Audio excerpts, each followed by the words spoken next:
Baik, at- um, pre-mentoring ini akan selalu kita adakan selama 3 kali, ya teman-teman. Jadi sesi 1, sesi 2, sesi 3. Intinya sama semua sih per sesinya. Nah, supaya teman-teman kalau belum mendengar informasi sebelumnya, kalau belum sempat ikut kick off Food Startup Indonesia kemarin, kita akan selalu ulang informasi ini dari minggu ke minggu, gitu ya. Jadi tiap kali sesi pre-mentoring selalu akan ada 4 topik ya teman-teman ya, tentang Food Startup Indonesia, tentang perspektif investor terhadap pembiayaan, tentang pembuatan rencana, tentang pembuatan laporan keuangan untuk rencana pembiayaan, dan terakhir adalah valuasi dalam pembiayaan. Jadi nanti per sesi 1, 2, 3 materinya sama terus, tapi narasumbernya beda-beda. Supaya per narasumber kan punya perspektif sendiri-sendiri. Nah, teman-teman bisa belajar dari masing-masing narasumber.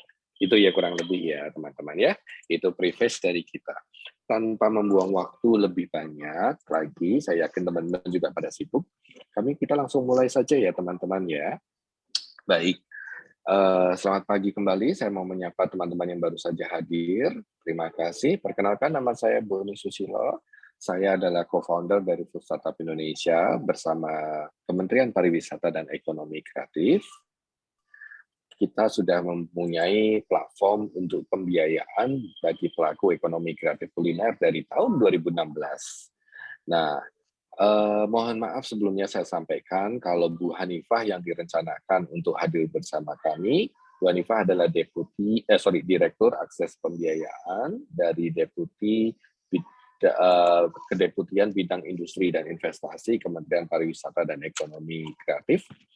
Kebetulan ada acara mendadak sehingga beliau tidak bisa hadir bersama-sama kita, jadi saya diminta untuk mewakilkan porsi beliau untuk pada hari ini. Itu ya. Baik, yuk kita langsung mulai saja. Apakah materi sudah terlihat, teman-teman? Sudah ya, sudah terlihat ya.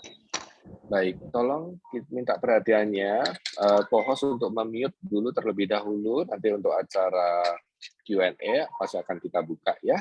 Jadi masing-masing mohon untuk mematikan mikrofonnya agar untuk kenyamanan materi ini disampaikan bersama. Oke, kita mulai saja tanpa banyak untuk singkatnya. Ini adalah materi yang kita presentasikan pada acara kick-off kemarin. Bagi yang belum sempat mengikuti kick-off, bisa mengulang lagi. Bagi yang belum sempat bertanya soal apa sih Food Startup Indonesia, hari ini, sesi ini, kita bisa bertanya, teman-teman bisa bertanya lebih lanjut tentang Food Startup Indonesia kepada saya. Oke, Food Startup Indonesia 2022. Next slide, please.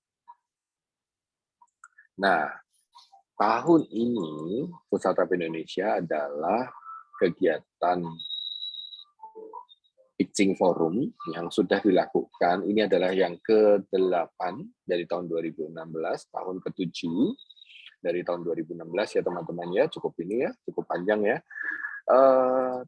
Beda sekali dengan perencanaan, dengan pelaksanaan tahun-tahun sebelumnya. Food Startup Indonesia tahun ini kebetulan bekerja sama dengan AVPN yang merupakan side event dari G20. Nah, AVPN itu apa sih? AVPN singkatan dari Asian Venture Philanthropy Network.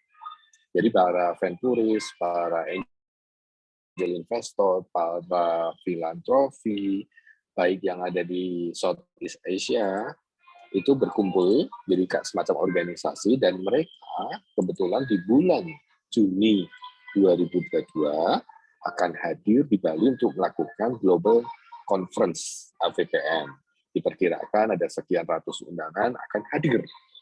Nah, kami menginginkan acara ini menjadi satu kesatuan supaya impact atau hasil dari Food Startup Indonesia jauh lebih baik daripada tahun-tahun sebelumnya. Tahun ini kami membawa tema Planet, People, and Profit. Planet, People, and Profit. Jadi, kami melihat investasi tidak bisa hanya sekedar berdasarkan sustainability atau profitability dari sebuah bisnis. Tapi kita juga harus consider environment, kita juga consider manusianya. Baru terakhir adalah sustainability dari bisnis tersebut. Jadi kita utamakan dulu nih, cari pelaku-pelaku bisnis yang punya bisnisnya yang memprioritaskan environment atau planet, manusia, people, dan profitability-nya. Oke, dari tahun 2016 sudah banyak yang mendaftar ke Food Startup Indonesia. Di data kita ada sekitar 25.000 pendaftar, ya, akumulasi. Namun baru sekitar 450 lebih yang terkurasi menjadi alumni dari Food Startup Indonesia sendiri. Sudah ada sekitar 65 miliar terinvestasikan kepada teman-teman di Food Startup Indonesia. Nah, cukup menarik sebenarnya karena program ini adalah program yang sangat bisa mengakselerasi teman-teman dalam pertumbuhan bisnisnya. Oke, kami harus tegaskan bahwa Food Startup Indonesia bukan pitching competition dengan hadiah uang atau hadiah lainnya bagi pemenang-pemenangnya. Benar bahwa Food Startup Indonesia mengambil 3 pemenang per tahunnya atau 3 besar, tapi bukan berarti mereka mendapat hadiah, bukan. Jadi siapapun yang terpilih masuk ke 100 Food Startup Indonesia mempunyai kesempatan yang sama untuk diinvest oleh jaringan investor yang ada di dalam Food Startup Indonesia. Next slide, please. Berikut adalah top 3-nya Food Startup Indonesia sejak tahun 2016 ya. Jadi tahun 2017, kalau ada yang tahu merek Macamu, ada yang merek Ladang 5 atau Chili Bags, itu adalah 3 besar dari tahun 2017. Disambung berikutnya ada Ripta Food, ada Tempe Crazy, ada Rosali Cheese dari Bali, ada Ladang Vanilla dari Bali juga, Puff dari Bandung, Temati dari Bandung, ada Kato Prospero dari Malang, ada Kato Dehydrated Food dari Malang, Prospero dari Tangerang kalau nggak salah, dan Egi telur asin dari daerah Cirebon, dan juga tahun lalu ada Hejo dari Bandung, Philo dari Jakarta, dan Grill Baby Food dari Jakarta. Siapa 3 besar berikutnya? Semoga ada salah satu dari teman-teman yang menjadi 3 besar dari Food Startup Indonesia 2022. Next slide, please. Nah, apa sih yang lebih dalam lagi? Seperti yang kita udah jelaskan di awal bahwa kita kolaborasi sama FVPN. Nah, FVPN karena fokusnya adalah pada impact investment, maka tema atau tahun 2022 ini Food Startup Indonesia mencari inspiring dan emerging food business ya. Bisnis-bisnis yang baru dimulai dan menginspirasi dengan orientasi menyeimbangkan antara sustainability, social impact, dan profitability. Dari FVPN sendiri akan menghadirkan kurang lebih atau lebih dari 100 investor dari nasional, Indonesia, dan Southeast Asia. Ada 25 reputable speakers ada untuk FSC yang on board, dan ada 250 orang international visitors lebih yang menghadiri FVPN Global Conference. Jadi bisa dibayangkan kalau teman-teman nanti terpilih menjadi salah satu 100 FSC 2022, produk Anda akan dilihat dari ratusan orang. Akan ada ratusan orang yang men-sampling, yang mencicipin produk Anda. Dan ini akan membuka kesempatan untuk business matching atau showcasing, exposing your business dan your product di situ. Nah, karena namanya impact investment, maka kita akan mengambil beberapa poin dari Sustainable Development Goals. Jadi kalau teman-teman sering dengar istilah SDG, SDG kata dari Sustainable Development Goals, itu yang diset oleh United Nations, ada sekitar 17 poin dari SDG tersebut. Nah, kita mengambil beberapa poin dari 17 poin tersebut. Misalnya, zero hunger, good health and well-being, gender equality, decent work and economic growth, industry, innovation and infrastructure, responsible consumption and production, climate action, atau partnership for the goals. Ini yang poin-poin yang dirasa masih related dengan food industry. Kalau teman-teman punya bidang usaha memperkerjakan ibu-ibu misalnya, itu sudah masuk ke gender equality, membuka lapangan pekerjaan. Juga menjawab yang decent work and economic growth ya, otomatis ya, apalagi kalau dalam skala besar. Atau teman-teman bekerja dalam punya produk yang berhubungan dengan plant-based misalnya, atau alternatif protein, itu akan secara nggak langsung impact kepada climate actions atau responsible consumption and production. Jadi teman-teman harus bisa lihat, kira-kira bisnis saya ada di mana ya, menjawab poin yang mana ya. Nah, semakin Anda menjawab banyak poin dari SDG, maka otomatis banyak atau terbuka kesempatan lebih lebar untuk berinvestasi. Oke? Next. Siapa sih yang boleh daftar, yang boleh masuk atau yang akan terpilih? Satu, teman-teman harus punya bisnis yang sudah berjalan, bukan yang baru ide. Pak, saya baru punya konsep, kita tidak akan menerima. Teman-teman harus punya bisnis yang sudah berjalan. Berjalan berarti sudah mendatangkan revenue atau pendapatan atau omset. Ya. Kedua, teman-teman punya growing traction. Ada trafficnya naik, ada grafiknya naik, tractionnya naik. Di sini ditulis participant have average yearly revenue 50.000 US dollar atau setara kurang lebih 750 juta dalam 1 tahun. Kelihatannya tinggi. Pas pertanyaan, Pak, saya omsetnya belum 750 juta, bagaimana? Silakan daftar terlebih dahulu. Karena angka ini adalah angka yang diinginkan oleh para investor yang ada di ekosistem perusahaan Indonesia. Tapi tidak menutup kemungkinan, Pak, saya baru 500 juta, bisa nggak? Bisa saja terinvestasi. Karena perspektif dari investor satu dengan yang lain pasti beda-beda di situ. Jadi kita ambil average-nya ya. Kemudian yang nomor 3, business entity. Teman-teman harus punya legal and registered business entity. Harus ada legal standing-nya, CV atau PT. Nggak bisa UD ya. PT perseorangan boleh, selama ada nomor ini, nomor PT-nya ya. Ada NIB-nya. Harus ada NIB-nya. Kenapa? Karena di sistem kami pada saat pendaftaran harus memasukkan nomor NIB. NIB gampang untuk dibikin. Cepat kok, 1-2 hari selesai. Oke? Okay?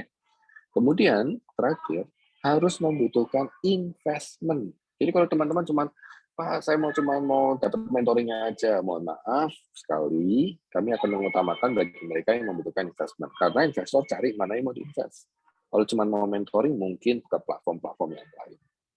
Atau, Pak, saya mau strategi partnership, Pak, saya butuh investor yang bisa memberikan saya atau duduk di dalam perusahaan saya sebagai advisor, board advisor misalnya. Atau saya ingin mentor yang punya jaringan atau investor yang punya jaringan ke distribusi, ada strategic partnership, bisa kerjasama, itu diperbolehkan. Ya, nggak cuma butuh investasi, Anda juga harus menyediakan offer dan exit strateginya buat investor tadi. Kontra prestasinya apa? Dengan memberikan dana pembiayaan atau permodalan kepada Anda. Siapkan ya. Next slide, please. Nah, ini kita sharing ya, investor perspektifnya. Jadi teman-teman investor itu akan melihat dari beberapa sisi, beberapa sudut pandang. Misalnya, matching kriterianya mereka apa sih? Nomor 1, mereka akan lihat strong founder karakter dulu. Kami di FSC percaya bahwa people will invest on people. Bukan kepada produk, bukan kepada bisnis. Yang mereka lihat adalah orangnya dulu, strong founder karakter. Orangnya ini dedicated nggak, motivated nggak, rapi nggak laporannya, open minded nggak, terbuka untuk perubahan nggak, bisa bekerja sama tidak, jujur tidak.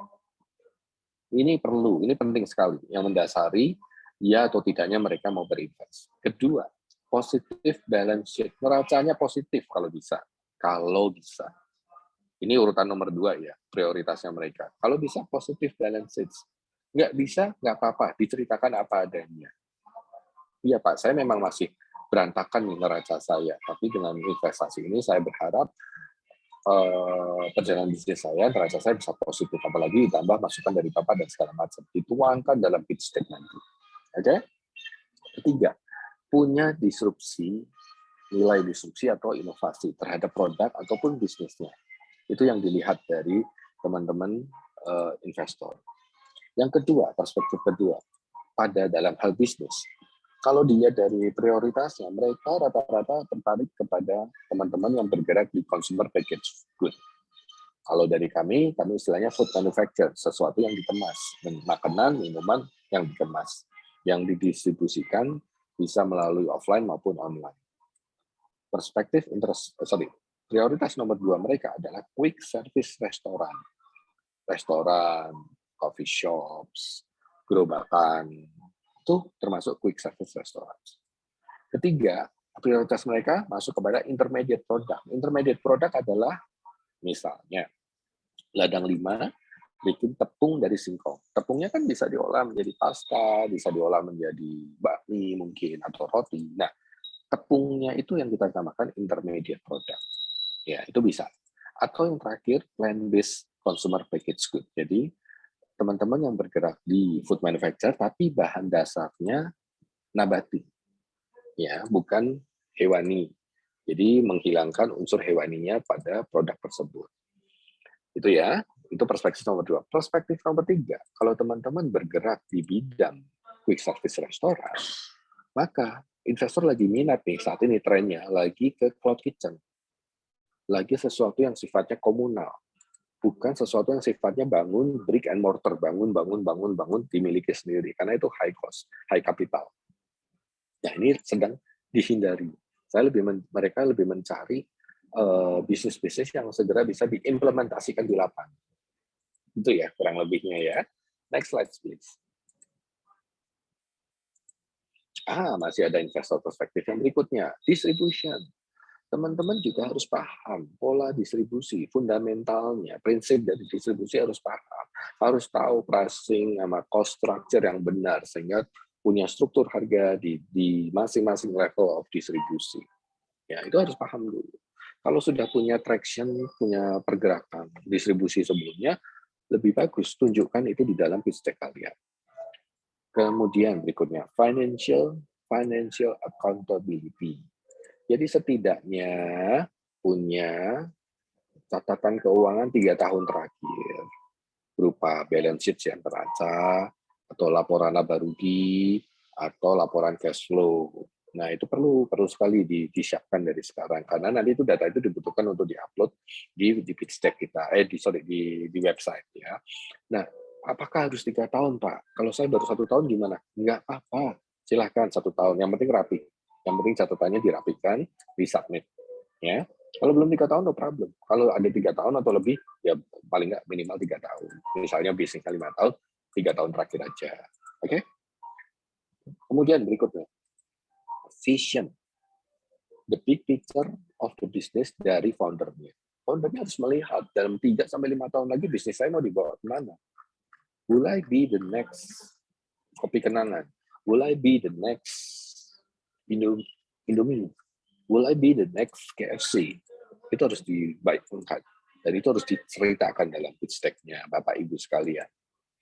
Kemudian terakhir, butuh pendanaan ya, permodalan atau investment, pendanaan atau permodalan, mulai dari 50.000 USD atau sekitar 750 juta. Jangan mintanya kecil-kecil, mintanya yang gede sekalian. Gitu, 300 juta, jangan 300 juta, minimal 750 juta, 500 juga nggak apa-apa kalau memang butuhnya 500 juta. Tapi dipastikan penggunaannya benar, strateginya benar. Itu dituangkan dalam pitch deck. Ya, next.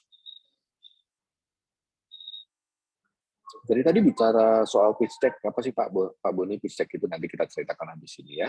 Bagaimana cara untuk mendaftar? 1, masuk ke website kita, foodstartupindonesia.com sebelum deadline.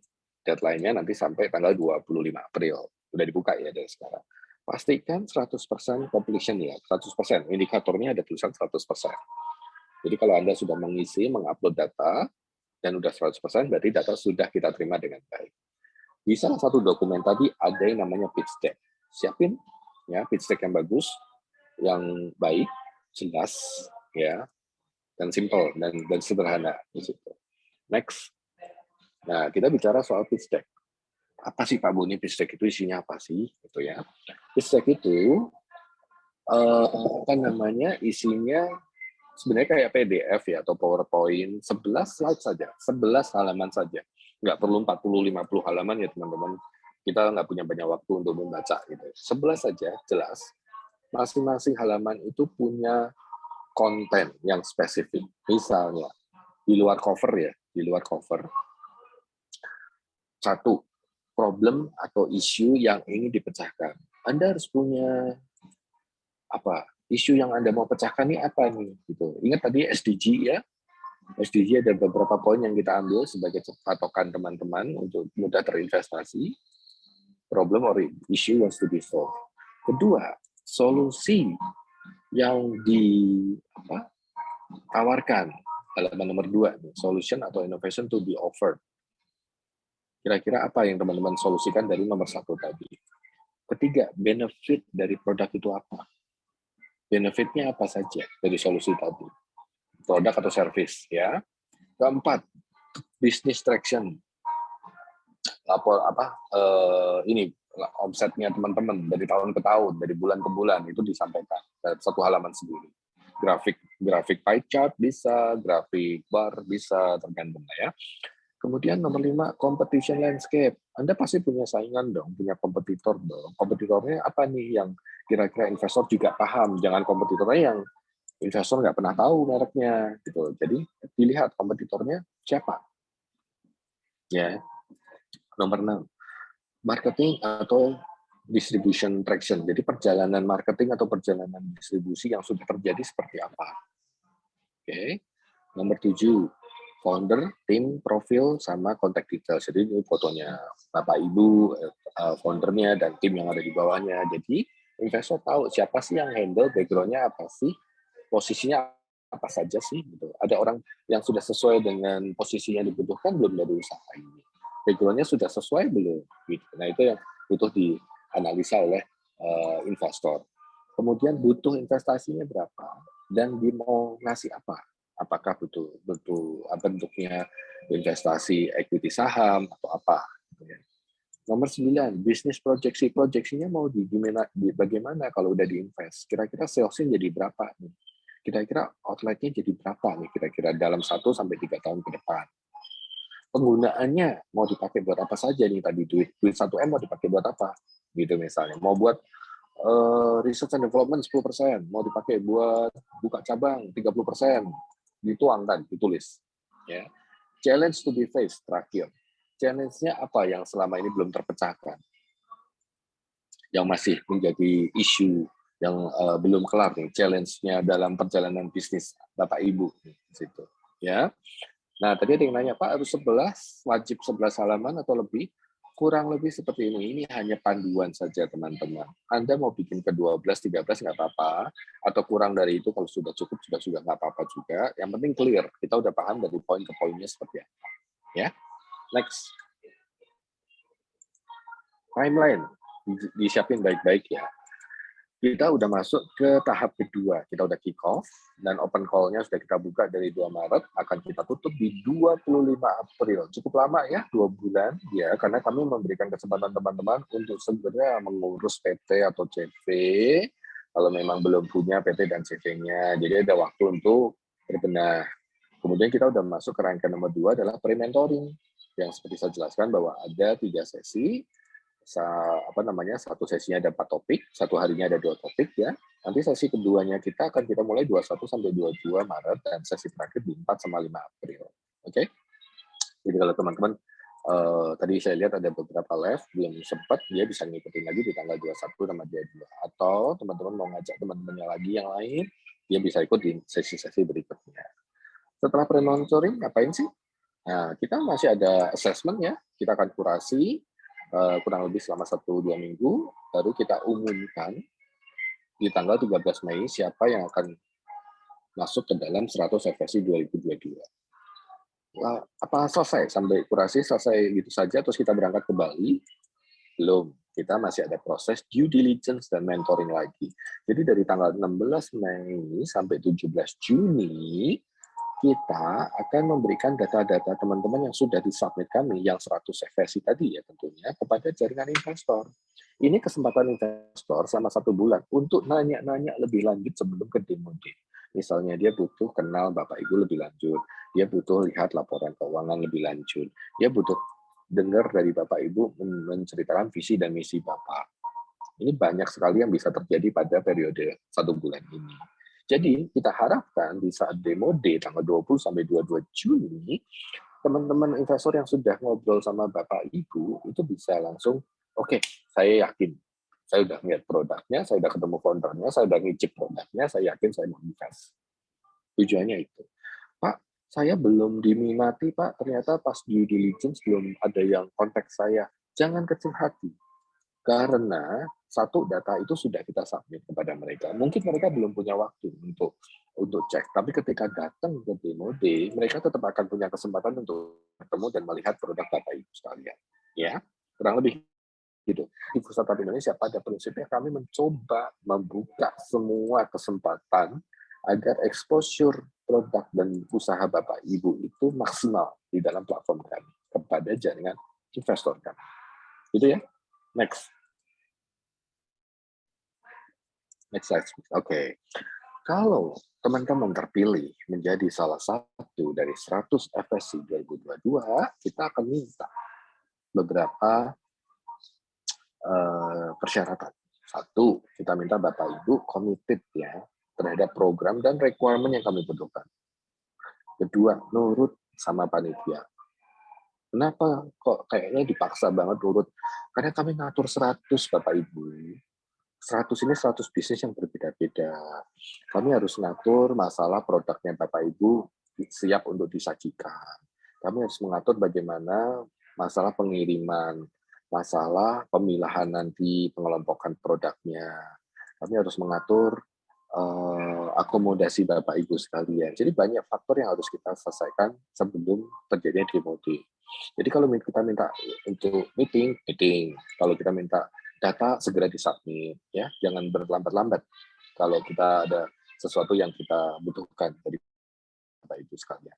Kemudian nomor 3, teman-teman diminta untuk menyediakan travel expenses ke demo day. Ini tidak di-cover, tidak dibiayai oleh Kementerian Pariwisata dan Ekonomi Kreatif. Tiket pulang pergi untuk 2 orang Bapak Ibu, ya, silakan disediakan sendiri. Dan kami hanya menyediakan fasilitas untuk maksimal 2 orang. Maksimal 2 orang dari masing-masing brand yang terpilih. Kami akan sediakan makan, pagi, siang, malam, terjamin pokoknya. Hotelnya kami sediakan, dan biaya acaranya kami sediakan.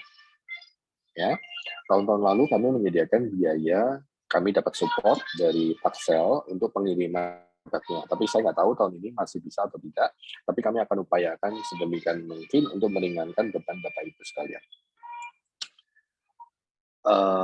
Khusus untuk travel expenses, sekali lagi saya ulangin, tidak ditanggung oleh Bapak Ibu.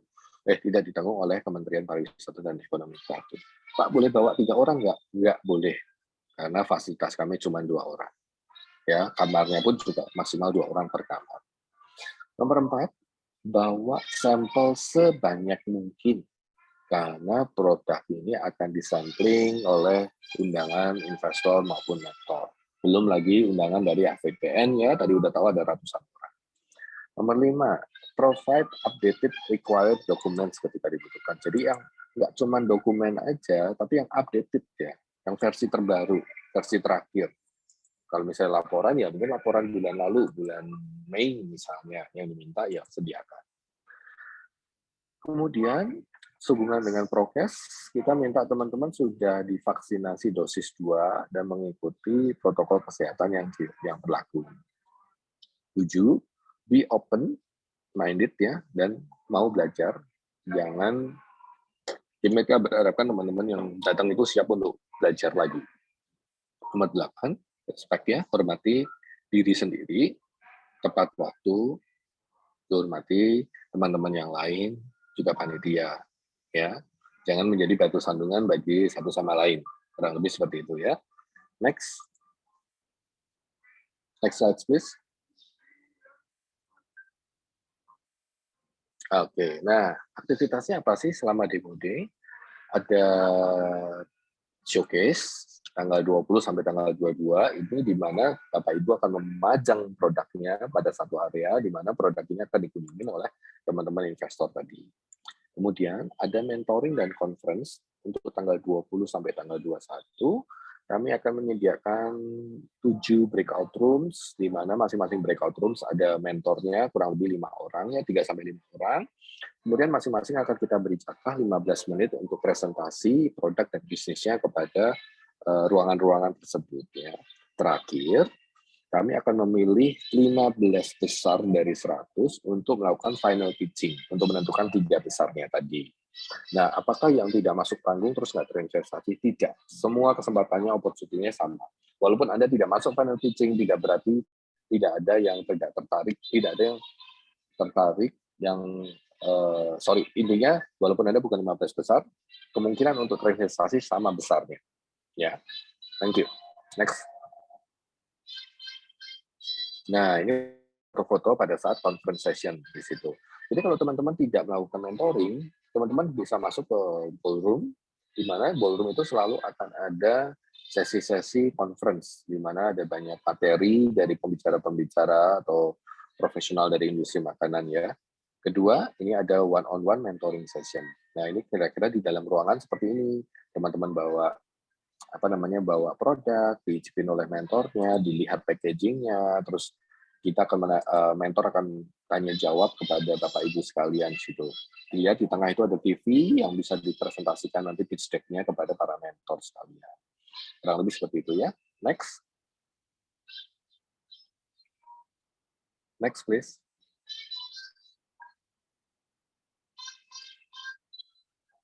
Chandra, next, please.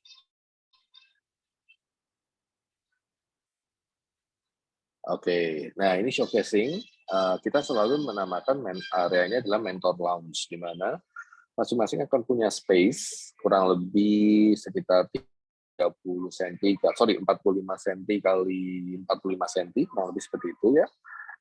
Di mana di masing-masing space itu teman-teman harus memajang produk atau sampelnya supaya para undangan paham dan bisa mengicip produk-produk tersebut. Seperti tampak pada foto itu ada Mas Fajar Handika dari Kulina sama Cookpad, juga ada Ibu Faye Wongso dari kumpul.id sedang melihat produk dari teman-teman sekalian. Apakah teman-teman yang FSC boleh ikutan masuk di sini? Tidak. Ini hanya area para investor dan mentor di situ. Teman-teman hanya hadir untuk menyediakan refill produknya, mengganti produknya bila dibutuhkan pada jam-jam yang sudah diatur. Oke, next. Nah, ini pas final pitching ya. Nah, pas final pitching, teman-teman akan punya giliran, punya waktu sekitar 3,5 menit untuk mempresentasikan bisnisnya di situ. Next. Nah, kalau teman-teman pengen tahu siapa aja sih yang bakal invest, seperti yang pada kiri atas, ada funding access, itu ada Coinwork, ada Amin, ada MDI, Navandi, Supernova, Big Area Ventures, dan seterusnya. Itu adalah jaringan-jaringan dari investor yang ada di Indonesia maupun di Southeast Asia. Kita juga ada kerjasama dengan enabler, dengan akademik, dengan market access, maupun juga dengan support dan government access yang lain. Situ. Next. Ya, sudah selesai presentasi hari ini. Saya akan buka pertanyaan Q&A, silahkan. Kalau yang mau tanya, monggo diatur. Siapa yang mau mengatur, apakah Chandra atau Priska, atau mau gimana, mau lewat seperti apa? Monggo silahkan diatur. Kita bisa mulai dari yang di chat dulu aja, Bapak. Oh, di chat ada banyak. Oh, baik, silakan. Baca chatnya di... Oke. Kalau yang mengenai cara daftar. Sebentar, saya chat. Udah cukup banyak. Saya mulai dari atas ya.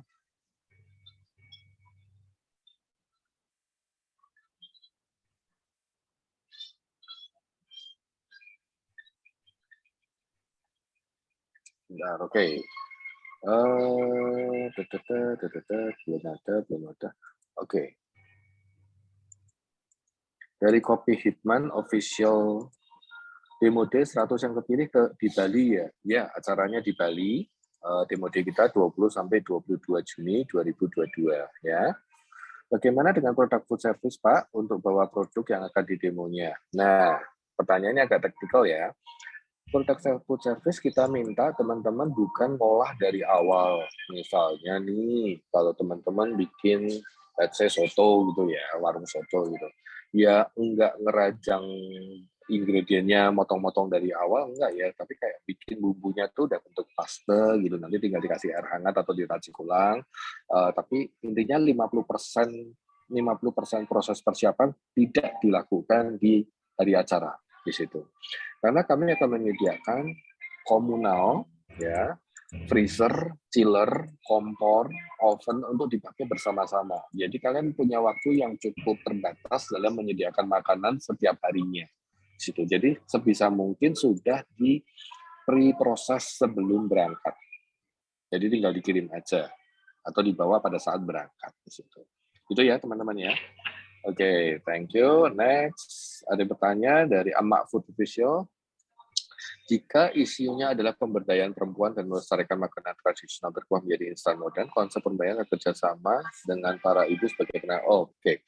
Kalau misalnya konsep Emak Food ini memberdayakan para ibu sebagai penjual, gitu, itu sudah termasuk ini apa namanya, membuka lapangan pekerjaan, salah satu poin dari SDG, juga termasuk salah pemberdayaan perempuan. Melestarikan makanan tradisional berkuah menjadi instan modern, jadi ada proses industrialisasi. Ada salah satu poin dari SDG. Yes, itu juga menjadi salah satu kriteria. Ya, good. Retno Ika Suryaningsi, cara daftar seleksinya gimana? Apa saja syaratnya? Bisa dibaca di web ya. Tadi sudah kita jelaskan. Semua materi tadi bisa di-download di website, bisa diunduh, dipelajari lebih lanjut, atau baca aja webnya juga sudah lengkap syarat-syaratnya apa saja. Itu ya. Dari AA Kitchen Aulia Kristina, apakah usaha bisa juga untuk makanan PO, makanan basah seperti ayam jamur pandang yang harus diolah terlebih dahulu?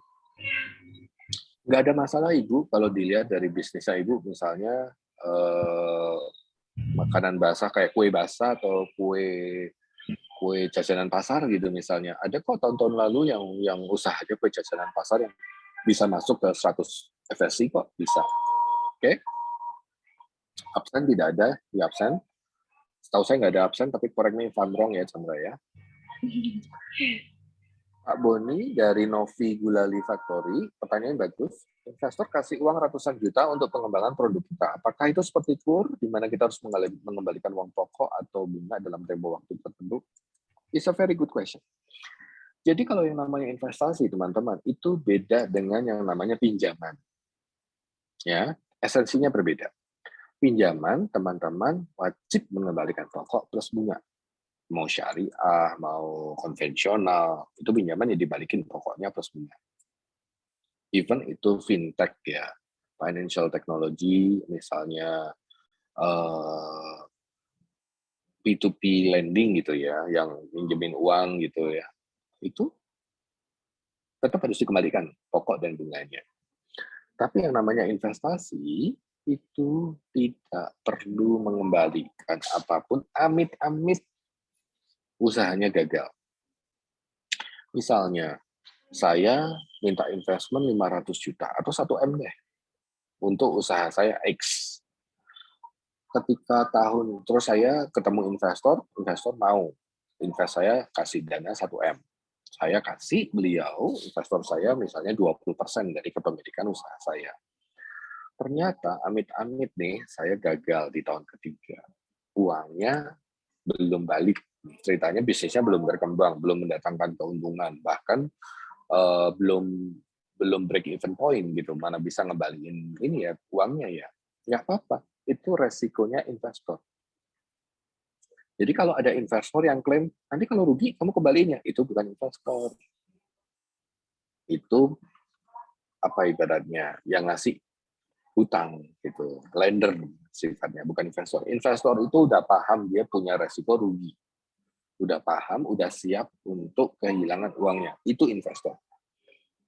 Kalau ada teman-teman di luar sana ngeklaim investor, saya mau balik kalau rugi, saya bayar. Pokoknya balik ke saya, kalau rugi kamu punya kewajiban, itu bukan investor. Ya, investor di Food Startup Indonesia ready untuk rugi. Tapi untuk menghilangkan resiko rugi itu, makanya persyaratan kita cukup berat. Kita harus menganalisa dengan baik usaha-usaha ini, potensi ruginya diminimalisasi sekecil mungkin. Itu ya. Oke. Boleh dibagikan persyaratan untuk mengikuti seleksi. Terus kembali lagi, tadi sudah saya jelaskan, silakan dicek ya. Dari Pawon Fasdin Depok, kalau produk belum ada izin edar, apakah bisa ikut? Boleh. Misalnya belum ada BPOM atau PIAP atau halal, gitu ya, boleh. Tapi Anda harus punya PT atau CV. Tanpa itu kita nggak akan milih. Ya, thank you. Nah, ini juga udah jawab, beda apakah ada pilihan jenis pendanaan, mau pinjaman atau investasi?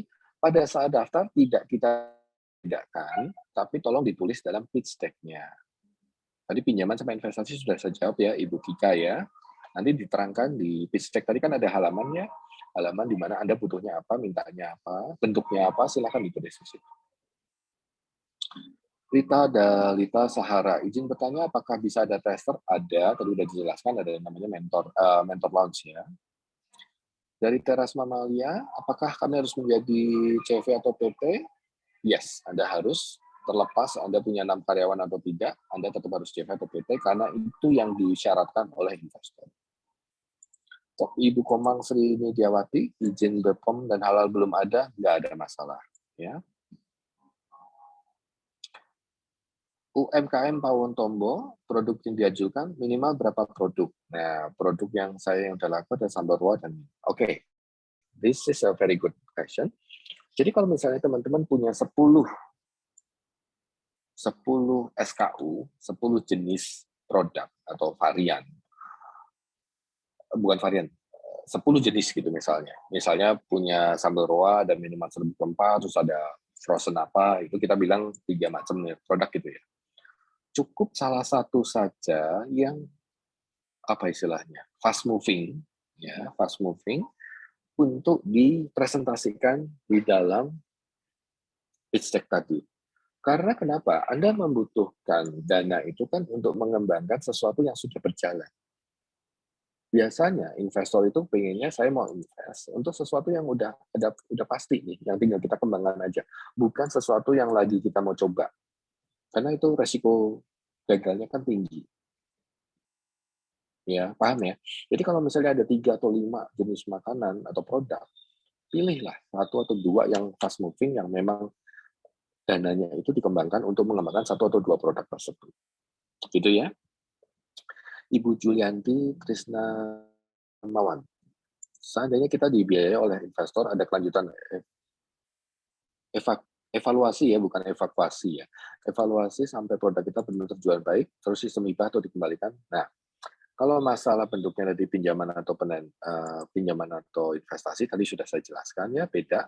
Kemudian kalau evaluasi, yes, akan dievaluasi terus-menerus kalau itu namanya investasi. Karena kenapa? Dia akan duduk di dalam PT-nya Ibu. Di dalam PT dia akan duduk, dia punya sekian persen kepemilikan, maka dia berhak untuk mengetahui proses yang terjadi. Entah itu laporan produksi, laporan keuangan, laporan penjualan, karena dia salah satu pemegang saham. Gitu ya. Oke.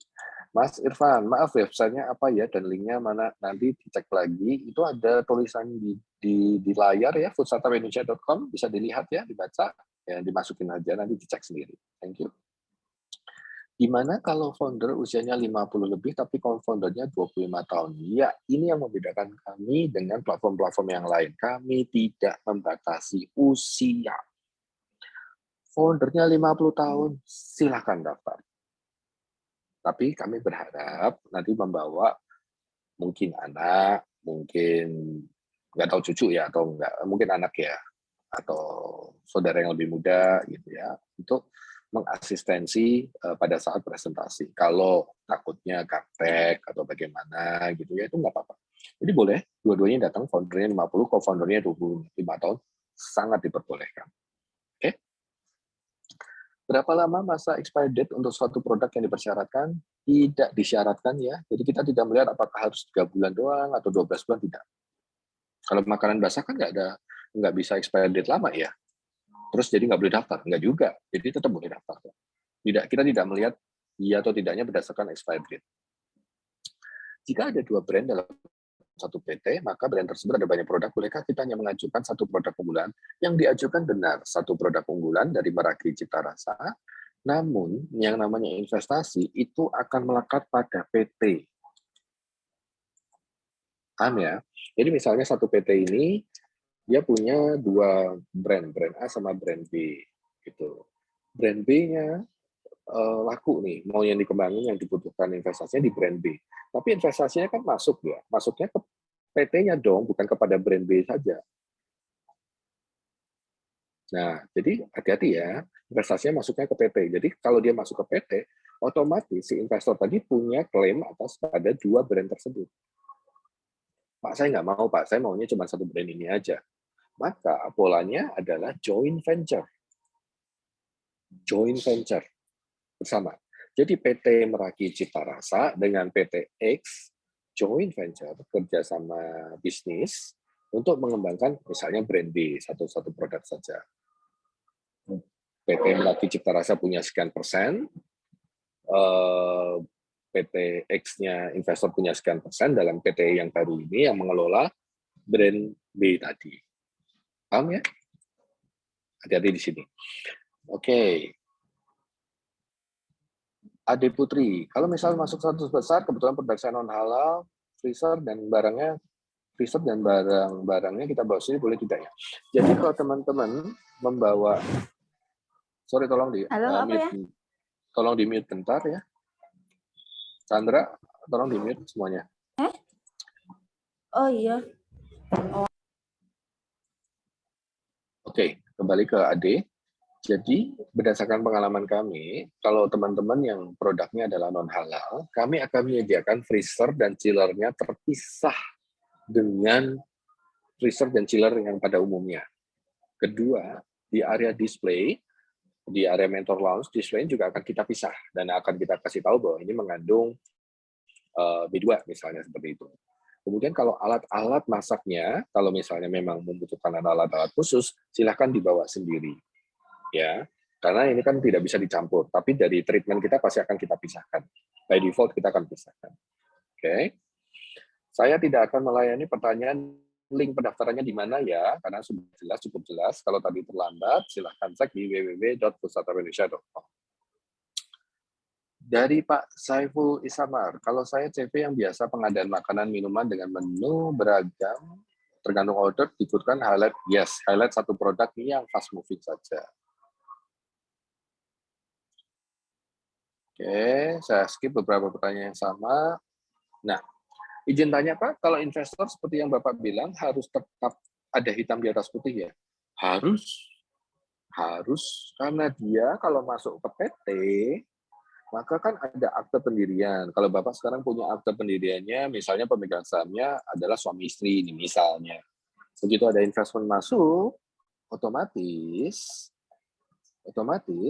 aktenya akan berubah. Nah, akte itu yang nanti melekat, namanya si investor akan masuk di akte pendirian. Jadi ada hitam di atas putih di depan notaris. Oke? Lia Amalia Mushi. Usahanya sudah 7 tahun, tapi baru buat PT 6 bulan lalu. Tidak ada masalah. Gimana mengisi lama usahanya? Kalau pertanyaannya adalah lama usaha, ya lama usaha selama 7 tahun aja. Tapi PT-nya 6 bulan, tidak ada masalah. No problem. Nanti investor bisa tahu kok. Syarat utama CV atau PT? Yes, CV atau PT, terserah. Mau yang mana, yang penting ada legal standing-nya. Selamat siang Pak, untuk perusahaan yang belum 1 tahun, namun omset sudah mencapai minimum, apakah juga bisa mendaftar? Bisa. Kita tidak melihat dari berapa lama usaha itu. Jadi selama laporan keuangannya jelas, omsetnya kalau memang bisa mencapai minimum bagus, dan sudah PT atau CV. PT perorangan bisa, karena itu legal diakui pemerintah. NIP, bagian legalitas setara, ya, NIP kan pasti ada ya. Oh, kalau punya NIP doang, nggak bisa. Harus ada PT atau CV. Oke, tapi NIP setahu saya pasti dibutuhkan dalam mendaftar CV dan PT. Oke. Sama juga pertanyaan dari Ani di Gereja Musci, tetap harus mengisi PT dan CV walaupun sudah punya NIP, UMK, PIP, SIUP, PDP, halal. SIUP TDP kan harusnya mengacu kepada PT atau CV ya. Harusnya ya, harus PT dan CV. Oke, Raya Food. Kalau yang dilakukan itu usaha yang memproduksi beberapa snack. Maksudnya gimana? Kalau yang dimaksudkan adalah investasinya, ia melekat kepada usaha PT-nya atau CV-nya, walaupun itu punya beberapa produk di bawahnya ya. Oke, Ruliani Gongsolayang, jika sudah punya NIP tapi masih perosorangan, tidak bisa. Anda harus PT atau CV ya. Karena kalau bikin PT sama CV kan tetap pasti otomatis agak keluar NIP. Tapi kalau NIP saja tidak bisa. Laporan keuangan minimal berapa bulan? Kalau bisa 6 bulan. Kalau punya 3 tahun bagus gitu. Tapi kalau nggak punya ya bisa selama mungkin lah kalau bisa. Jangan cuma 3 bulan kalau bisa ya. Di situ. Maaf baru join mau tanya berapa yang bisa ikut, nanti bisa dicek di website ya. Ada dan ada di materi yang bisa di-download di website. Oke, saya sudah menjawab semua pertanyaan yang ada. Kalau ada yang masih mau bertanya, secara langsung juga boleh ya, jangan tidak harus lewat chat ya.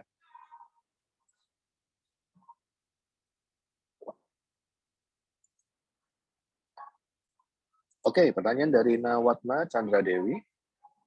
Kalau masuk 100 besar dan produknya serbuk rempah, apakah pengolahan pembuatan serbuk rempahnya dari awal? Diolah tidak. Bawa yang udah jadi ya, udah diseduh, bukan diseduh, udah jadi, tinggal diseduh di tempat. Ya, jadi mungkin kan nggak tahu apakah bentuknya model satset seperti ini gitu ya, serbuknya tinggal dituangin, ya bawa aja ininya, gitu. Nanti pas disajikan di acara mentoring gitu, nanti mentor juga bisa nyobek, bisa menghidangkan sendiri, bisa ada experience-nya gitu. Silakan dari ide lo gue, kalau mau tanya langsung, monggo. Silakan Priska atau Chandra di asis, Ibu Alda, monggo. Pak, selamat siang. Izin bertanya Selamat langsung, siang. Pak. Silakan. Ya, Pak, saya Aida dari Kopi Idolo gue. Pak, yang mau saya tanyakan adalah, Pak, untuk produk kopi ini kan, untuk kopi sendiri saya menyediakan 2 olahan nih, Pak. Ada yang langsung saya buat minuman, sama yang biji kopi. Tapi untuk yang biji kopi ini, saya baru mau menjalankan sekitar 2 minggu, baru menjalankan sekitar 2 minggu. Tapi dengan brand yang berbeda, Pak. Apakah bisa saya ikut sertakan nanti produknya, atau saya hanya memajukan untuk yang kopi siap saji saja, Pak? Terima kasih. Ya, thank you, Bu. Ibu Aida, jangan mati dulu ya, kita bicara ya. Sudah ada PT atau CV belum? Saya lagi mau bikin PT atau yang perseorangan. Baik, sekarang saya mau tanya lagi berikutnya, brand kopi yang sudah jadi sama yang masih beans ya, benar ya, beans ya tadi ya? Yes, betul. Nah, itu orang yang sama punya ibu sendiri atau ada orang lain? Orang yang sama, Pak. Cuman nanti maunya sih namanya berbeda, karena kalau untuk yang minuman itu kan yang siap saji udah ada nih namanya. Untuk yang beans saya pengen bedakan gitu, Pak. Oke, nggak, saya cuma mau make sure misalnya yang ibu kerjasama dengan Bapak Bambang, sementara yang coffee beans ibu bisa bekerjasama dengan Bapak Budi gitu misalnya. Berarti kan ini ownership-nya beda ya, dua ini kan. Maksud saya kalau ini masing-masing adalah punya ibu sendiri tanpa ada orang lain, sebaiknya kan tetap dijadikan satu PT, ya kan? Kalau satu PT tadi, berarti investor akan masuk ke PT tersebut dan dia akan punya hak terhadap 2 produk tadi. Paham ya? Walaupun yang investasinya difokuskan kepada misalnya kepada beans-nya doang atau kepada minuman jadinya, itu nggak masalah mau salah satu atau mau dua-duanya, monggo silakan disiapkan aja konsep bisnis strateginya seperti apa di situ. Saya cuma menghindari kalau ternyata ownership dari brand tersebut ada orang lain, maka PT-nya harus 2 PT yang berbeda dan investor milih PT yang mana yang dia mau masukin. Sampai sini paham nggak Ibu Aida? Paham, Pak. Berarti secara garis besar itu karena dua-duanya adalah punya saya langsung, sebenarnya nggak apa-apa ya Pak dengan 2 brand yang berbeda ya Pak? Nggak apa-apa. Tapi ada baiknya Ibu menceritakan mana yang menguntungkan atau mana yang lebih layak untuk dikembangkan bersama. Oke. Baik, Pak. Ya, karena dua ini kan dua hal yang berbeda, minuman jadi sama beans ya, bener ya. Yes. Nah ini kan cara jualannya kan beda ya. Ya, Gitu. betul. Yang satu misalnya distribusinya Horeca, yang satu distribusinya harus lewat model market misalnya. Ini udah dua efforts yang berbeda. Biasanya sih investor mau teman-teman fokus kepada satu dulu. Fokus dulu, jadi dulu, baru nanti pindah yuk ke brand berikutnya. Biasanya sih gitu polanya. Gitu ya? Paham, Pak. Baik. Thank you. Terima kasih banyak ya, Pak. Sama-sama Bu Aida. Yuk, mari silakan. Ada yang mau tanya lagi? Ade, Halo. izin bertanya langsung. Monggo, silakan. Halo, Iya, halo. Ya, siapa dulu nih? Siapa dulu nih? Halo. Chandra, Halo. tolong diatur. Ade atau siapa dulu? Ibu Ade dulu. Oke, Ibu Ade. Baik. Ya, pagi Pak Boni. Pagi. Pak Boni gini, kan itu kan investasi yang akan masuk adalah ke dalam PT. Nah, kebetulan kan PT saya ini kan dua nih, kita main food manufacturing juga, sama kita main food service juga. Tapi yang saya mau masukin ke dalam FSI ini adalah untuk yang food manufacturing, gitu kan. Nah, ini apakah nanti kalau udah ada injek masuk nih, kan dia injeknya ke PT nih Pak. Nah, apakah profit dari si food service ini akan ikut juga atau gimana tuh Pak? Tidak. Tidak. Ini kan kita ngomong dua PT yang punya brand sendiri-sendiri, ya. Oh enggak, Satu maksudnya PT-nya satu, tapi Dua kita brand, mainnya dua revenue stream, ya, maksudnya kita ya kan? mix ya. Jadi manufacturing sama food service, tapi dengan dua apa ya, ibaratnya dua manajemen yang berbeda juga gitu loh. Ya, dua revenue stream. Selama yang diklaim dalam PT tadi adalah dua brand tadi, maka si investor berhak atas pendapatan yang satunya lagi. Walaupun yang dikembangkan yang food manufacturer. Karena legally kan ini under satu PT yang sama. Betul. Maka kalau dia legally juga ada di dalam PT tersebut, maka dia berhak dapat itu. Gitu Dan hak Anda juga untuk minta input kepada investor untuk ngembangin yang food service juga. Oh gitu, baik. Iya Jadi dong. intinya untuk yang pertama, misalkan kita mau kembangin yang manufacturing dulu nih, jadi kita fokusnya kan di food manufacturing dulu nih. Tapi tetap pas begitu berjalan kan food service ini kan memang sudah berjalan juga kan, berarti tetap dia dapat revenue-nya juga. Nah pada saat berjalan juga kita misalkan Pak kita kembangin juga dong yang food service-nya seperti itu, gitu maksudnya Pak Boni ya? Ya, yes. Oke, Betul. baik. Jadi Ibu Ade harus punya planning ya dalam berapa tahun, saya dalam 3 tahun ke depan nih, Pak, saya mau butuh dana misalnya 3M gitu misalnya. 3M ini saya pakai ya Pak, tahun pertama 1M saya buat kembangin food manufacturer nih, saya fokus. Kalau ini udah sampai ke tujuan tertentu, KPI tertentu, turunin lagi Pak 1M untuk ngembangin yang food service. Gitu. Itu boleh di plan. Jadi dari awal si investor tahu, paham. Oh, si Ibu Ade butuh 3M untuk ngembangin food manufacturer sama food service-nya dia. Tapi kalau di tahun tapi kalau begitu kita jadi nggak fokus dong Pak. Nggak ada. Kalau Anda menjawab diri sendiri kan. Makanya. Nggak, maksudnya gini, itu kan sesuatu yang berbeda juga. Maksudnya food manufacturing sama food service kan punya goal yang berbeda. Benar. Makanya di dalam proyeksi timeline-nya itu diperhatikan dengan baik. Makanya investor kan akan namanya due diligence ya. Dia akan nanya lebih lanjut lagi di tempat Ibu. Anda mau pilih mana dulu nih? Biasanya kayak Anda mau food manufacturer, food service dulu. Pak, saya mau dua-duanya. Sanggup nggak? Timnya ada nggak? Gitu. Kalau nanti dianalisa oleh investor yang sanggup ya nggak menutup kemungkinan akan dijalanin barengan. Tapi kalau misalnya dirasa by judgment-nya investor nggak sanggup, pilih salah satu dulu nih Bu. Kan cocok-cocokan. Kalau plan-nya atau vision-nya nggak ketemu ya berarti nggak terjadi investasi dong di situ. Jadi kembali lagi itu fluid sekali ya pembicaraan bisnis ya. Cukup jelas Bu Ade? Oh hilang ya. Sandra, Bu Ade-nya masih di sini atau hilang? Halo Ibu. Oh suara saya hilang. Suara saya aman. hilang. Suara saya aman ya? Kok tadi katanya tidak ada suara? Oke, kita lanjut dulu ya, mungkin ya. Iya, dari teras tadi. Oke. Iya, selamat siang Bapak. Siang. Halo. Siang, Mbak. Siang, Ibu. Ya, Iya, Bapak gini, saya mau tanya untuk ini kan saya kebetulan masih perorangan ya. Untuk ini masih punyanya cuman NIB aja, belum jadi PT atau CV gitu. Menurut saran Bapak, karena kita mempunyai dua kedai ya, kita jadi namanya cuma berbeda. Jadi dari kedai sama teras. Jadi kedai Mamalia sama teras Mamalia. Nah, apakah itu kita enaknya jadikan satu untuk jadi PT atau gimana ya Pak? Kalau manajemennya sama, PT-nya satu aja, Ibu. PT Ibu aja ya. bayar, Ibu punya 2 PT, bayar pajaknya 2 loh, Bu. Oh iya, heeh.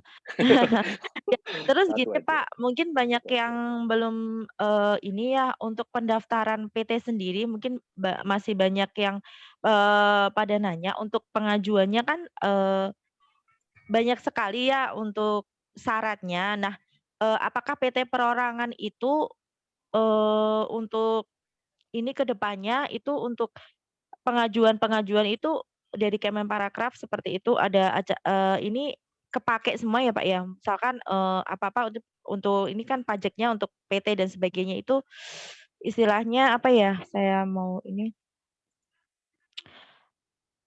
halo? Ya, gimana? Saya Eee, mendengarkan Ibu. heeh, Istilahnya gimana? ya, heeh, istilahnya gimana, untuk lebih mudah gitu loh Pak sarannya, untuk lebih mudah pengajuannya gitu. Pengajuan PT-nya maksudnya? Heeh, betul.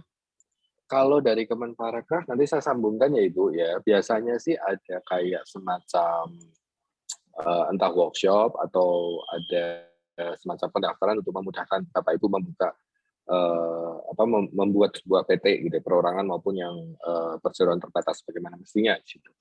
Itu biasanya ada, tapi nanti kita coba cross check lagi sama Kemenparekraf ya, kalau ada nanti akan kita umumkan segera mungkin lewat Instagram kita di situ. Karena itu biasanya diampu oleh kedeputian yang berbeda, bukan di deputi bidang industri dan pembiayaan.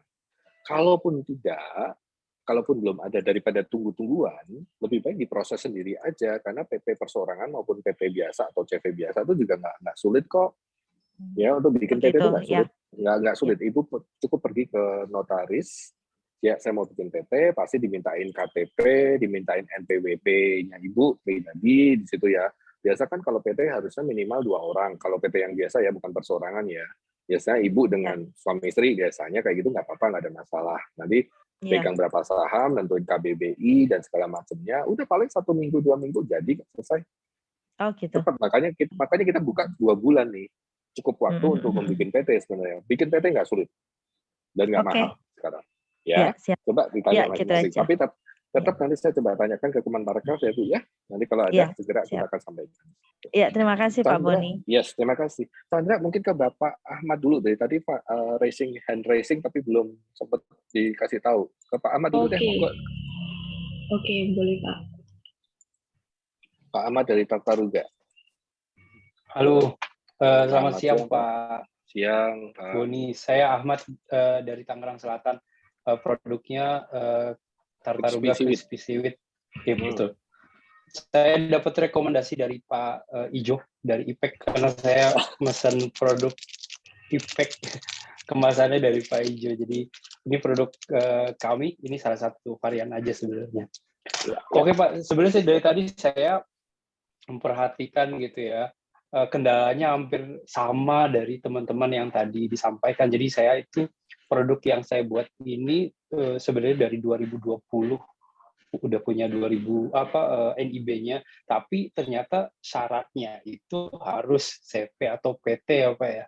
Dan baiklah saya akan persiapkan gitu ya kan dengan waktu yang cukup singkat ini. Mudah-mudahan masih bisa masuk nanti ke depannya gitu loh.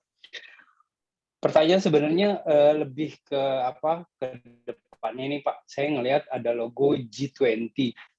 Apakah nanti setelah kita masuk atau terpilih sebagai atau diinvest sama investor dan benefitnya itu apa-apa aja sih Pak? Maksudnya apakah bisa selain di market lokal atau market domestik Indonesia, atau juga kita bisa peluang untuk market di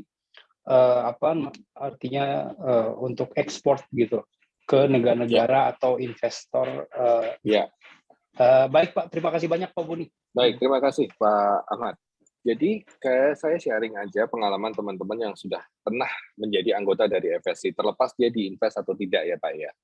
Biasanya kalau sudah masuk ke jaringan pemerintah nih, kayak udah masuk ke salah satu FSC gitu, pemerintah itu kan aktif ya untuk mempromosikan UKM-UKM atau bidang-bidang usaha, terutama pada sektor-sektor tertentu di situ. Misalnya ada acara A, yuk dia akan cari open call dari binaan atau dari mereka yang sudah terregister gitu. Nah, terutama di FSC, ini paling sering kita diminta untuk kasih data teman-teman yang ada di FSC untuk misalnya spice up the world di situ. Besok tanggal 31 Maret sampai tanggal 2 April itu kita ada business matching untuk anak-anak FSC yang bergerak di rempah, di spice ini untuk acara Spice of the World kita akan temukan dengan konsulat jenderal beberapa negara di situ. Itu terlepas mereka invest atau tidak loh Pak. Ya. Nah, kalau diinvest itu lebih bagus lagi karena ketika terinvest itu kan terekspos ya oleh jaringan investor, oleh jaringan pasar di situ. Otomatis yang lain-lain akan ngikutin dengan sendirinya. Misalnya Bapak dapat Tata Ruga Crispy Seaweed mendapatkan investasi dari misalnya nih kita ngomong dari secure crowdfunding equity platform gitu misalnya dari B-Share gitu misalnya ya. Nah, nanti misalnya dari B-Share Bapak mau ngembangin sekian bisnis yang Bapak sekarang dari omset let's say 1M jadi 10M dengan catatan Bapak butuh modal sekitar 3M gitu misalnya. 3M ini kalau nanti Bapak si B-Share-nya tadi expose gitu ke jaringannya, yang lain-lain mau ikutan masuk, Pak. Gitu. Yang lain-lain juga udah mau ikutan masuk untuk invest bareng-bareng dengan B-Share tadi. Biasanya seperti itu. Jadi once you are exposed to our network, itu opportunity-nya jadi lebih kebuka lebar. Kami sih melihatnya seperti itu. Di situ. Nah, terlepas tadi mau masuk ke G20 atau enggak, itu kembali lagi ke pemerintahnya ya Pak ya, mau ada acara apa nih di situ. Karena daripada mereka buka open call for sesuatu yang baru, mendingan mereka cari dari yang udah jelas. Nah, kami melihat yang udah masuk ke FSC besok, kan udah diteliti bolak-balik nih dari kuratornya, dari syarat pendaftarannya, dari investornya, kan udah jelas semua. Terdetailkan dengan baik di situ. Kejelasan dari produk dan bisnisnya dan masa depannya.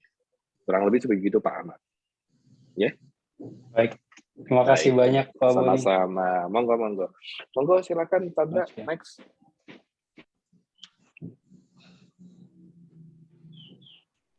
Hendra. Halo, selamat siang Bapak. Iya, Ibu Endra Ririn, monggo silakan. Ya. Ini saya mau tanya. Bentar ya Pak. Produk saya itu kan opak gambir. Berjalan 4 tahun, kurang lebih 4 tahun. Untuk omsetnya per tahunnya belum 100 juta lebih lah. Terus kemudian kan masih dijalankan sekitar 5 orang sekeluarga aja. Apakah itu harus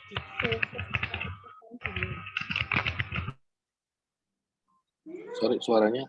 Apakah tadi apa Ibu? Apakah harus dipetekkan gitu ya maksudnya ya? Nah, punya saya kan masih yang ngerjakan cuma 5 orang aja gitu Pak. Masih belum banyak gitu. Oke. Baik Ibu. Jadi gini ya, kenapa kami mendorong kami dan pemerintah itu selalu mendorong melegalkan usahanya Bapak Ibu. Karena pada intinya kalau udah legal itu memudahkan Bapak Ibu untuk mengakses pendanaan-pendanaan yang lain terlepas Bapak Ibu masuk ke Bursa Efek Indonesia atau tidak. Karena kalau ke perbankan konvensional, mereka juga akan melihat nilai PT jauh lebih baik daripada yang mengajukan perorangan di situ. Jadi ada unsur keamanan dari institusi pembiayaan. Jadi memudahkan. Kemudian kalau teman-teman investor atau angel investor itu juga lebih nyaman berbisnis atau berinvestasi dengan mereka yang sudah punya legal standing di situ. Jadi kami bukan ini karena semata-mata kita mau semua PT gitu enggak, karena ini memang demand-nya, permintaannya dari akses pembiayaan, saya lebih suka masukin duit kepada mereka yang udah jelas PT-nya di situ. Nah, ini yang kita harus sampaikan kepada teman-teman. Ini syaratnya, ini memang kondisinya seperti ini. mau diikutin monggo, kalau nggak diikutin juga nggak apa-apa. Karena ini kan usaha-usaha Bapak Ibu sendiri, mau maju atau tidaknya tergantung di Bapak Ibu juga di sini. Nah, kalau misalnya Bapak Ibu tadi merasa, Pak kayak belum pede, nggak apa-apa. Mungkin tahun depan dimatengin lagi terlebih dahulu. Kalau misalnya masih belum mau ribet dan segala macam ya, misalnya dianggap bikin PT itu ribet lah konsekuensinya dan segala macam, ya nggak apa-apa. Itu pilihan Ibu di situ. Tapi kalau Ibu mau masuk ke Bursa Startup Indonesia, mau mencoba masuk, mau nggak mau, kami akan memilah mana yang udah PT, dari yang sudah PT kita baru kurasi mana-mana yang akan dikurasi oleh kurator. Kuratornya pun juga dari investor ya, bukan kami panitia, tapi kita akan lemparkan kepada investor untuk memilih mana-mana yang akan masuk ke acara Demo Day Bursa Startup Indonesia. Gitu. Itu ya, kurang lebih ya. Sebentar ya ada. Ibu, semoga menjawab ya pertanyaan jawaban saya ya Bu ya. Bu Hanifah sudah bergabung di room, Pak. Bu Hanifah sudah bergabung. Hai Bu Hanifah, selamat pagi. Selamat pagi menjelang siang Bu Hanifah. Selamat siang. Iya, Ibu terima kasih bergabung. Saya lempar ke Ibu langsung ya. Langsung dilempar. Enggak, ini tadi gini Bu, ini mungkin ada pertanyaan yang cukup menarik tadi Bu. Masalah PT sama CV. Seperti yang Ibu tahu, PT dan CV kan baru 2 tahun ini kita jadikan syarat ya Bu ya untuk Bursa Startup Indonesia di situ. Nah, tadi sempat ada yang nanya apakah ada bukan fasilitas ya, tapi ada kemudahan mereka untuk membuat PT yang diorganize oleh pemerintah gitu Bu. Nah, biasanya kan kalau nggak salah deputi apa gitu mungkin ada acara untuk yuk mau bikin PT bareng-bareng gitu kan. Ada apa enggak Bu Hanifah? Monggo bisa dijelaskan. Ya, makasih Pak Boni. Selamat siang semuanya, teman-teman, Bapak Ibu. Mohon maaf gabungnya terlambat karena padatnya agenda yang luar biasa di pagi hari ini. Jadi tadi pertama yang Pak Boni tanyakan tentang pembuatan badan hukum ya. Nah, kalau di kami itu ada kedeputian yang memberikan fasilitas pendirian badan hukum. Jadi badan hukum ya PT, bukan CV. Jadi untuk CV kami tidak ada fasilitas itu. Nah, untuk yang pendirian badan hukum itu ada, namun tentunya jumlahnya kan terbatas karena itu artinya difasilitasi dengan pembiayaan dari kami. Kemudian pengurusannya kan tetap harus berbayar gitu ya. Nah itu nanti silahkan dicari informasinya di medsosnya Kemenparekraf, itu ada pengumuman-pengumuman itu. Berapa banyak jumlahnya untuk tahun ini saya tidak tahu, karena semua itu kembali lagi tergantung dari anggaran yang dimiliki oleh kedeputian yang bersangkutan gitu ya untuk pendirian badan hukumnya itu. Itu satu. Kemudian tadi sempat ada yang bertanya tentang logo G20 ya.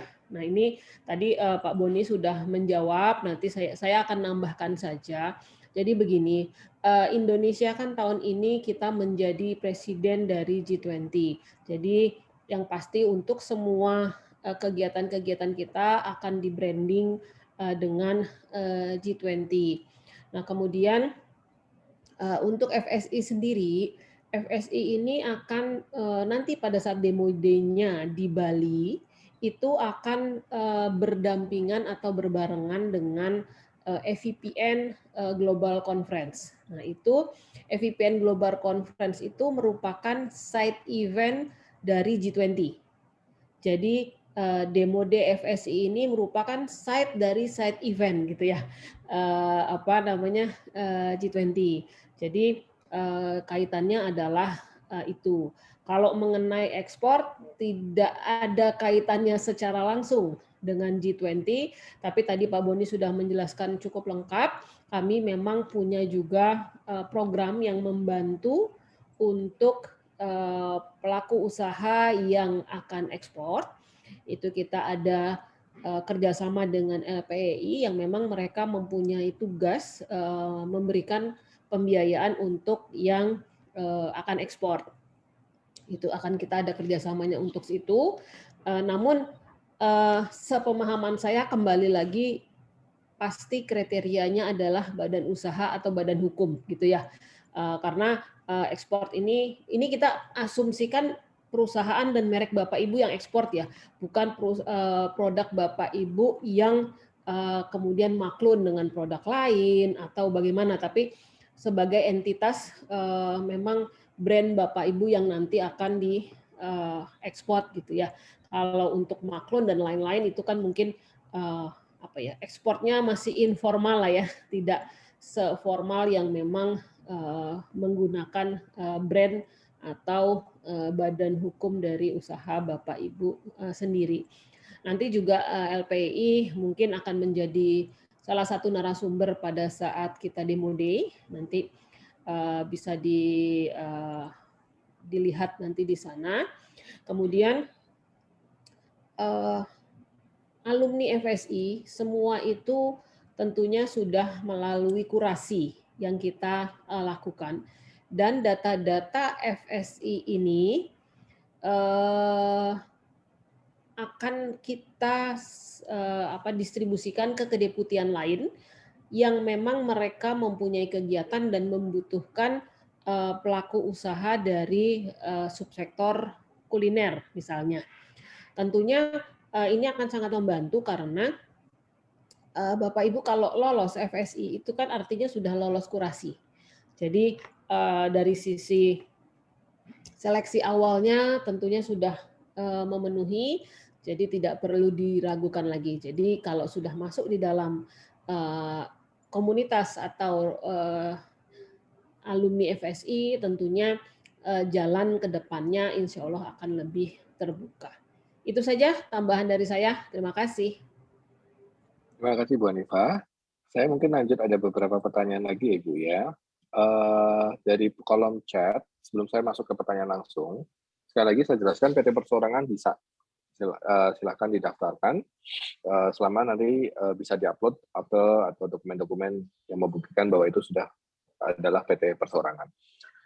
CV boleh ya. Nah, ini ada pertanyaan juga dari Ibu Siri Dharma Suroto. Setelah ada pendanaan atau investment, apakah boleh buat PT baru karena yang sekarang masih bergabung dengan PT lain? Saya agak kurang jelas soal maksudnya yang dimaksud dengan bergabung dengan PT lain ini seperti apa. Mungkin kalau boleh Ibu Siti Dharma Suroto boleh secara langsung menyampaikannya supaya nanti saya bisa bantu jawab ya kalau mau. Monggo. Kalau ada yang masih mau bertanya secara langsung, ada Pra S Bella, Soklatku Bella masih mau bertanya. Kemudian kita sambung ke Amak Food Official dan Lia Amalia Musi. Kalau Aida tadi sudah ya, bisa di lower hand kalau tadi sudah. Kecuali memang mau tanya lagi. Di situ. Monggo dari Pra S Bella, Soklatku Bella. Mau bertanya? Belum? Oke, kita lanjut ke Amak Food Official. Oke, terima kasih Pak Boni. Monggo, silakan Ibu. Mau tanya, kalau kita kan makanan basah kemarin terkendala dengan BPOM, akhirnya kita memutuskan untuk bekerja sama dengan manufaktur yang sudah memiliki BPOM. Nah, itu untuk registrasinya nanti seperti apa ya Pak? Apakah dia harus mendaftarkan PT-nya juga atau cukup PT kita aja? Terima kasih Pak PT-nya Boni. Ibu saja. PT-nya Ibu saja, karena kan yang kita lihat usahanya ya, terlepas Ibu mau maklonnya sama orang lain, yang punya brand kan PT-nya Ibu, jadi pakai PT-nya Ibu, bukan PT-nya yang maklon ya. Paham ya Ibu? Ya? Iya baik, Siap. terima kasih Pak Boni. Thank you. Kita masuk ke Ibu Lia Amalia dari Musi. Assalamualaikum. Ya, selamat siang Pak Boni. Siang. Punten Pak, saya mau tanya nih Pak, kalau PT Perorangan kan nggak ada SIUP, TDP dan akte ini ya, akte apa itu, notaris ya. Jadi gimana tuh Pak Boni? Kadang kan saya ketika mengisi formulir itu kalau seumpamanya perusahaan kita sudah PT itu kan harus harus melampirkan SIUP, TDP dan akte notarisnya. Gimana tuh Pak? Dokumen apa yang muncul ketika Ibu daftar di PT Perseorangan? Pasti ada dokumennya itu Bu. NPWP aja Pak. NPWP PT. Registrasinya apa? Di dalam bukti apa? Kan masih ada kayak semacam lembaran Kita dokumen. waktu registrasi pakai NIB, Pak. NIB? Pakai NIB, iya. Ya, NIB-nya kan ada kan, masukin aja NIB-nya, Bu. Oh, NIB aja ya, berarti pakai NIB aja Jadi ya. kalau memang tidak ada dokumen yang menyertai, kalau setahu saya kan kalau misalnya kita PT yang biasanya bukan perseorangan, mohon maaf, kadang saya kan nggak daftar PT perseorangan ya. Jadi kan ada Iya, dokumen kayak SIUP atau TDP atau leres. NPWP dan yang lain-lain kan ada melengkapi SK Kemenhukam pun. Leres. Apakah kalau PT perseorangan ada dokumen-dokumen yang lain? Kalau ada diupload, kalau nggak ada ya yang memang syaratnya dari PT perseorangan itu apa ya apa adanya aja itu. Iya, Gitu. iya. Cuma kan Oke? kadang kalau sempurnya di formulir itu kan ada tanda bintang ya, Pak. Nah, kayak Setahu saya sempurnya dokumen SIUP. yang itu tidak Oh, enggak ya? tidak kita lock Oh, di situ. tidak ya. Di Oke, situ. oke. Karena kan kita juga mengadopsi kebutuhan yang mungkin belum ada dokumennya di situ. Kalau enggak kan nanti mereka nggak bisa lanjut isi 100% gitu. Gitu ya. Nah, terus hal legalitas produknya itu saya masih pakai atas nama saya pribadi, Pak, karena belum dialihkan ke PT gitu. Itu gimana? Enggak apa-apa, Pak? Nggak apa-apa. Kalau selama proses pendaftaran nggak apa-apa, nggak ada masalah kok. Iya, Jadi oke, Pak. perlu Saya dibikinkan surat apa kayak kuasa atau pengalih surat kesepakatan. Kalau nanti dari investasi biasanya ya, kita bikin PT, jadi nanti produk tersebut, brand tersebut adalah masuk PT yang diinvestasi tadi. Itu boleh kok, Bu, nggak ada masalah kok. nggak apa-apa ya. Iya, Bapak. Terima kasih banyak. Saya waktu itu baru masuk tahun 2019 ya, PSI pertama tuh ya, Pak. Ya, Saya gimana? pernah daftar, cuma kayaknya kalau pas ini ulang untuk yang ke Bali itu saya nggak masuk, Pak. Makanya sekarang coba Sudah. lagi, siapa tahu bisa berhasil. Baik. Kita tunggu ya, Bu ya. Nuhun, Thank you hatur nuhun, semangatnya. Bapak. Terima kasih. Terima kasih. Assalamualaikum. Baik, dari Pak, izin Pak. Oke. Iya, monggo siapa? Silakan.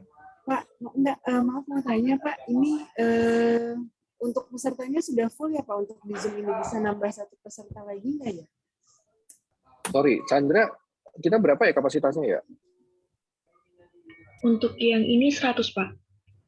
Oh, 100. Iya, Ibu. Mohon maaf. Nanti mungkin nanti materinya akan kita share kok ke YouTube kok. Nanti bisa kita kita akan share secara publik juga. Jadi mohon maaf ya, ini ya maksimalnya 100 di situ. Oh, baik Pak. Terima kasih. Ya, terima kasih. Oke, siapa lagi? Monggo. Iya. Siapa ini? Mas Yosi? Selamat pagi Pak Boni. Oh, maaf. Ibu Yosi. Yes, monggo. Ya. Silakan. Gini Pak Boni, dalam pitch deck itu kan tadi diterangkan bisnis model kita ya. Apa boleh beberapa bisnis model yang akan kita tampilkan? Misalnya kayak saya ini kan food service gitu ya Pak ya. Tadi dititik beratkan ke cloud kitchen untuk bisnis modelnya. Apa bisa nanti di depan para investor itu saya menampilkan pitch deck-nya itu ingin membuka outlet dengan beberapa cabang gitu Pak. Terima kasih, itu aja. Bu Yosi, boleh dong. Jadi misalnya itu interest-nya investor lagi ke cloud kitchen ya misalnya. Itu kan interest ya, ketertarikannya mereka gitu, pertimbangannya mereka melalui beberapa banyak ya hal lah.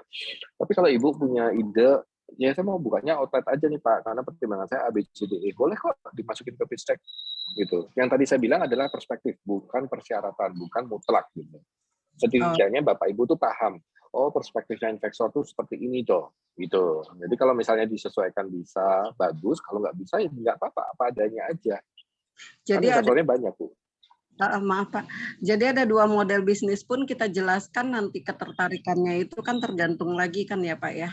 Betul. Kalau Ibu punya dua model bisnis, dijelaskan saja. Tapi tetap sekali lagi, sebaiknya Ibu mempersiapkan ketika ditanya, Ibu prioritas yang mana? Gitu kan. Biasanya kan investor akan nanya gitu. Dari dua model bisnis ini, Ibu fokus kemana? Biasanya Bu, supaya tidak gugup pas ditanya gitu, Ibu udah siap jawabannya dulu nih. Ya. Gitu. Sip. Terima kasih.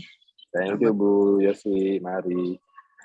Soklatku Bella masih tetap mau bertanya atau tidak? Belum? Baik. Kalau belum, saya tuh lower hand ya. Baik.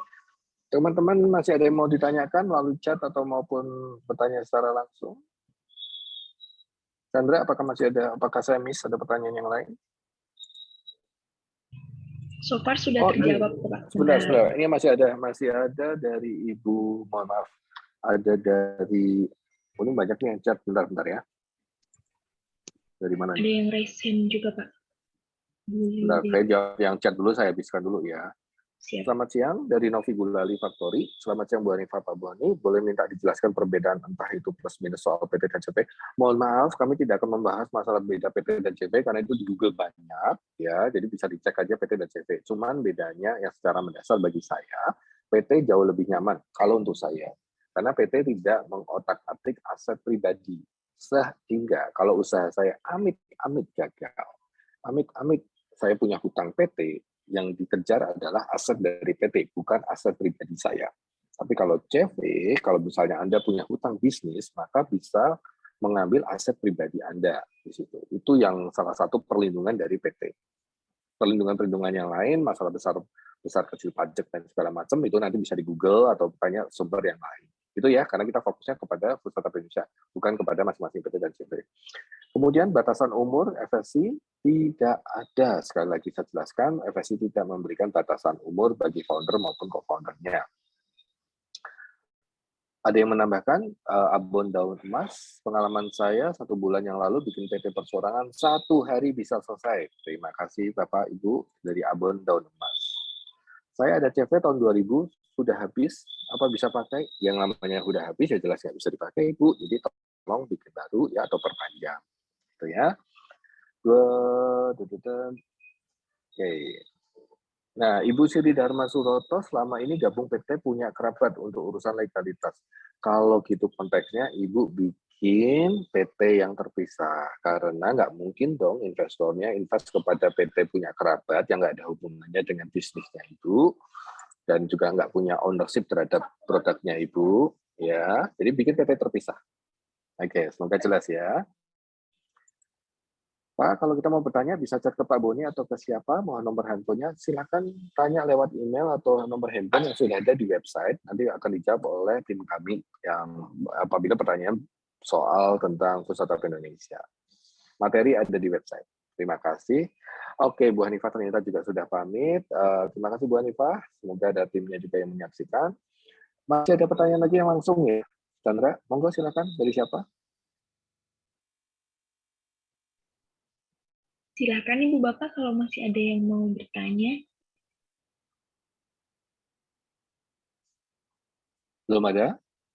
Belum ada Chandra? Kalau belum ada, saya tutup terlebih dahulu forum pre-mentoring sesi 1 ini ya. Sesi 1 dengan topik Food Startup Indonesia, mengenal lebih lanjut ya. Nanti jangan lupa, nanti siang kita masih ada 1 sesi lagi dari sisi perspektif investor terhadap pembiayaan dengan narasumber dari Angin, Angel Investment Network, diwakili oleh Ibu Cynthia Kusuma. Jadi teman-teman bisa dengar perspektifnya investor, kalau mau investor apa saja sih? Nanti teman-teman juga bisa nanya lebih lanjut dari sisi pandangan dari investor ketika melakukan pembiayaan atau permodalan. Gitu. Terima kasih sekali lagi kepada teman-teman yang sudah hadir. Mohon maaf sebelumnya apabila ada kesalahan. Atas nama Food Startup Indonesia dan mewakili Kementerian Pariwisata dan Ekonomi Kreatif, saya mengucapkan terima kasih. Mohon maaf bila ada kesalahan perkataan. Selamat siang, sampai bertemu di sesi berikutnya. Selamat siang. Selamat siang, terima kasih Pak Boni. Selamat siang Pak, terima kasih.